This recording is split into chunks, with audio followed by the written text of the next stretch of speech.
नमस्कार, प्रणाम। देखिए, आज भोजपुरी इंडस्ट्री में बहुत बड़ा खुलासा होखे वाला बा। खुलासा ये चीज़ के होखे वाला बा कि श्याम देहाती बहुत ही सुंदर राइटर भैया का निधन हो गया। मैं भैया के दिल से उनको भगवान से प्रार्थना करता हूँ कि भगवान उनकी आत्मा का शांति दे।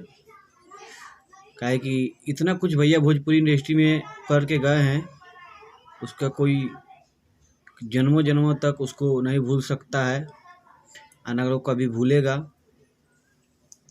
क्या ये भैया जितना कुछ करके गए, सोचने वाला बात है।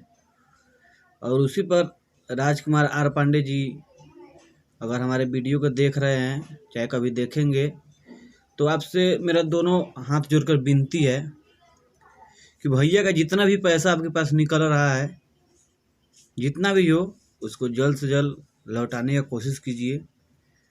क्या है कि भैया होते तो उनके लिए कोई बात नहीं होता, क्या है कि उतना तो उनके आगे पीछे घूमते रहता है, आते रहता है, जाते रहता है। लेकिन भैया इस दुनिया में नहीं है, हमें भी दुख है, हर आदमी को उनके लिए दुख है। क्या है कि जितना अपना उंगल कटता है आपको दुख होता है, उतना हर आदमी को दुख होता है।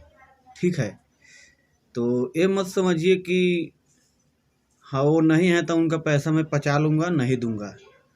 आपको तो वो पैसा देना पड़ेगा, चाहे जिस तरह दे, पैसा आपको देना ही पड़ेगा। ठीक है, तो आपसे विनती है, रिक्वेस्ट है कि आप सही सलामत से अच्छा से, थोड़ा आप बुद्धिमान है, हर चीज़ है, गीतकार है, संगीतकार है, डायरेक्टर है, हर चीज़ है आप। आपसे मेरा दोनों हाथ जोड़कर विनती है कि आप मेरा बात को यकीन कीजिए, उनका पैसा लौटाइए। ठीक है, अगर कोई हम गलत बोले हैं तो आप हमसे मिल भी सकते हैं। मैं बिहार का रहने वाला हूँ, मुजफ्फरपुर ज़िला, थाना साहिबगंज मेरा पड़ता है। कहीं भी आप हमसे मिलना चाहते हैं, मिल लेते हैं। क्या है कि न्याय न्याय होता है। अगर भैया इस दुनिया में होते तो उसके लिए कोई बात नहीं था। अगर वो भैया आज दुनिया में नहीं है तो हर आदमी को उनके लिए दुख है। आप उस पैसा को लौटाइए, चाहे जैसे भी हो। चलिए, नमस्कार, प्रणाम।